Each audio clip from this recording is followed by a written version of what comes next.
మా ప్రేమగల తండ్రి, గొప్ప దేవ, ఈ ఉదయకాల సమయంలో మీరు మాకిచ్చిన వాగ్దాన సందేశాన్ని బట్టి నీకు వందనాలు. నీ వాగ్దానాలు నిశ్చలమైనవి, నీ వాగ్దానాలు సత్యమైనవి గనుక నీకు స్తోత్రాలు.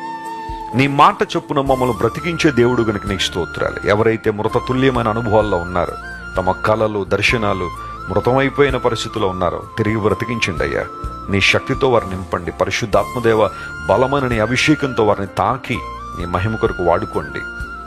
ఎవరైతే నీ మీద ఆశ పెట్టుకున్నారో వారిని నువ్వెప్పుడు నిరుత్సాహపరిచే దేవుడు కాదు గనుక నీకు స్తోత్రాలు. నీ ఆశ భంగం కాదు అని నీవు ఇచ్చిన వాగ్దానాన్ని బట్టి స్తోత్రాలు చెల్లిస్తూ మా ప్రియులను బలపరిచి స్థిరపరచమని, వారు ఏదైతే ఆశిస్తున్నారో, ఏ కార్యాలు నెరవేర్చబడాలని ప్రార్థిస్తున్నారో ఆ ప్రార్థనకు జవాబిచ్చి నీ మంచితనాన్ని, నీ విశ్వాస్యతను వారి జీవితాల్లో రుజువుపరచమని కోరుకుంటూ యేసుక్రీస్తు వారి అతి శ్రేష్టమైన నామం పేరిట అడిగి వేడుకొనిచున్నాం తండ్రి. Amen. Amen. God bless you, dear friends. Have a wonderful day.